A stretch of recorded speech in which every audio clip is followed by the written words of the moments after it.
Alright, this is Frank Sinatra, and welcome to this review of the SD Zeta Gundam and the SD Theo. And to start us off, I'll get both of the boxes out of the way, then I'll move to the model kits themselves. And just a heads up, I'm sorry if I go off screen a bit, brand new camera, so I'm not quite set with the dimensions yet. But anywho, so here's our box for the SD Zeta Gundam.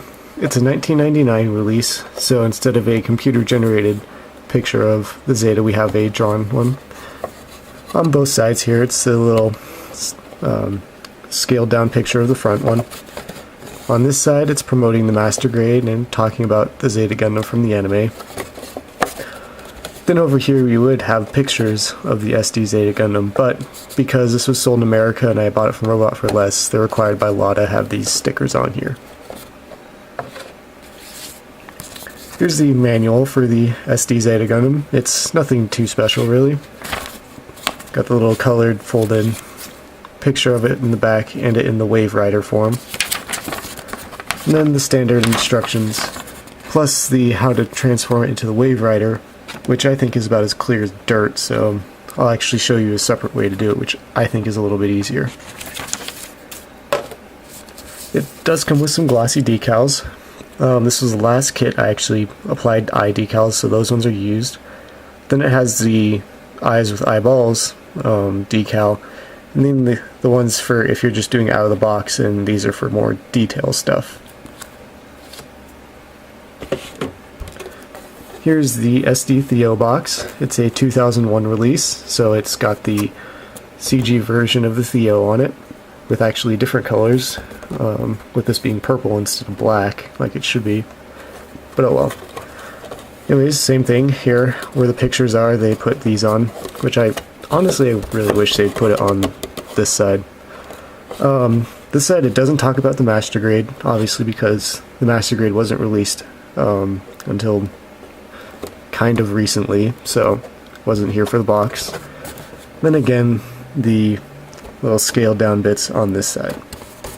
And this box itself, as you can tell, is a bit bigger. It's about the size of a 1:144, but about half the height, really. So, here's our little manual thing.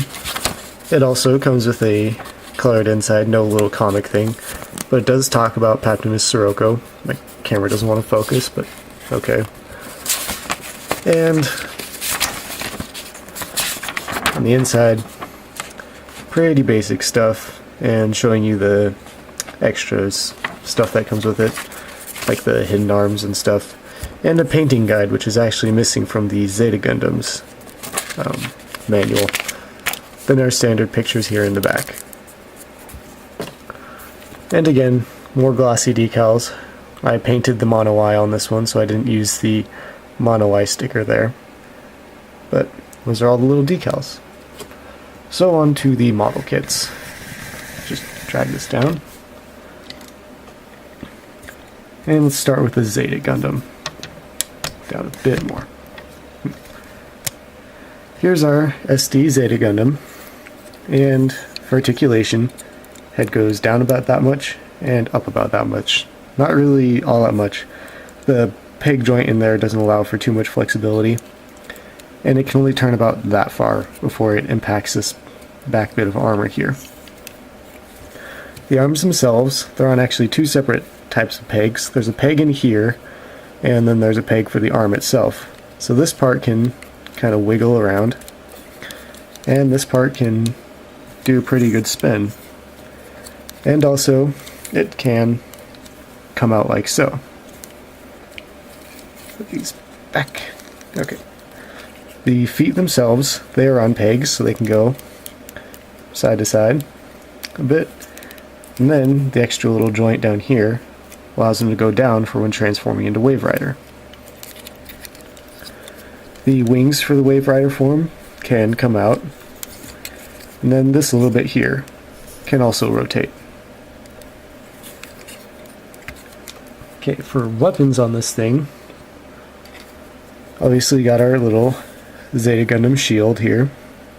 It's just two parts and a peg. Both of the arms here have these little holes, and it just goes straight in. and holds pretty steady with it. We have ourselves a beam rifle here. It's on a square peg instead of a round one, but it doesn't really impede him holding it, and holds in quite sturdily. Pull that out. We have ourselves a beam rifle with my first attempt at shading, which turned out pretty bad, if you ask me. And it just goes in just fine. And then lastly, a Hyper Mega beam launcher and another circle peg, well, more cylinder, but now I'm nitpicking, and it goes in and holds just fine. So I'll transform this thing into the Wave Rider form for you, so take notes, kids. First, get rid of all of his accessories, obviously, and move him just into the standard standing position. Then pull his head off. Move his body up. Then what I do is I take this off and this off to prevent scratching on the paint. This front skirt part will come off and you won't put it back on. These leg bits come out after you move the legs around a little bit. Just come out till they're like that. And then with the feet, just fold them in. Cool. And then this pit, if you want to now, you can just pull it out now. Okay, now with that done, now for the arms. What I'll do is take this arm into this little peg, just like barely get it in there so you can push that thing over so it's facing front. Then just put the arm back in. Okay, and now with this piece here, I'm going to want to rotate it like that, and then push it in like so.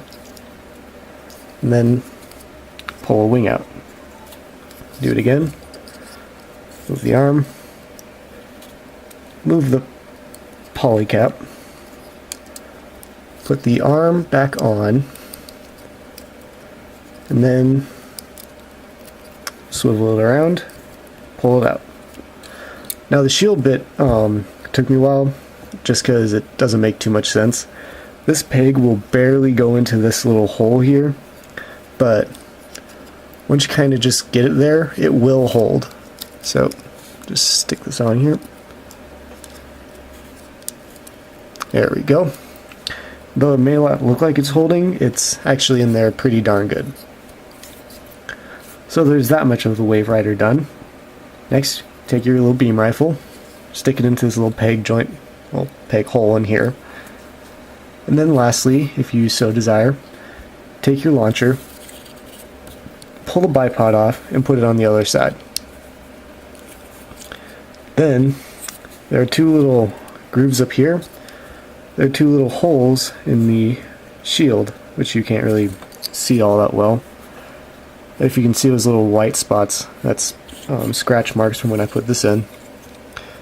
And you just pop it in, and your Wave Rider can be displayed that way. Nice, clever little way for you to display your Wave Rider. So, on to the Theo.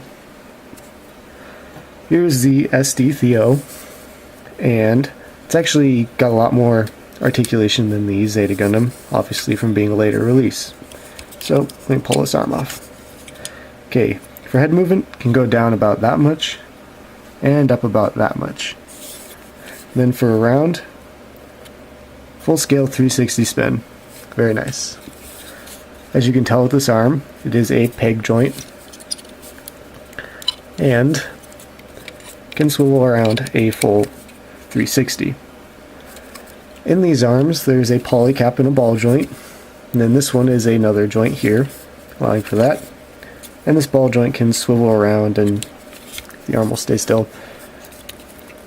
Maneuver around as you so please. Then also, the hand itself can spin full 360. Now our side skirts here, they can actually move up and down just barely. It's a small little peg joint. Then our feet down here are on balls, and they can just go around, just kind of swivel around like that. Sorry, when I said that, I just had an immature joke go in my head. I'm sorry. Then we have here for our front skirt. It's not an ACAP polycap joint, it's just the plastic on plastic. And can come out for our hidden arms, which are on polycaps. They can come out and they have a joint there, there, and there. Quite a few of them. And it can move around as you so please. And this hand can 360 around. It's actually pretty nice for that. Now then, accessories for the Theo. We have ourselves his little beam rifle and a beam saber here. I mean, pretty basic, but I'll take it. The beam saber actually is a bit odd. It doesn't fit all that well into these hands. I mean, it holds, but strangely enough, it fits better in the hidden arm hands than it does the regular hands. Kind of caught me off guard. And then our little beam rifle is on a peg. You just swivel it in there, and he holds on to it just fine. And so that is these two kits. If I had to choose between the two, I would honestly say probably the Theo, because it has more maneuverability than the Zeta Gundam. But the Zeta Gundam's nice to have around with the Theo, because it just makes a nice little display piece to put with each other, in my opinion. So, I guess that's it. Thanks for sitting through another one of my reviews, and I'll see you all next time.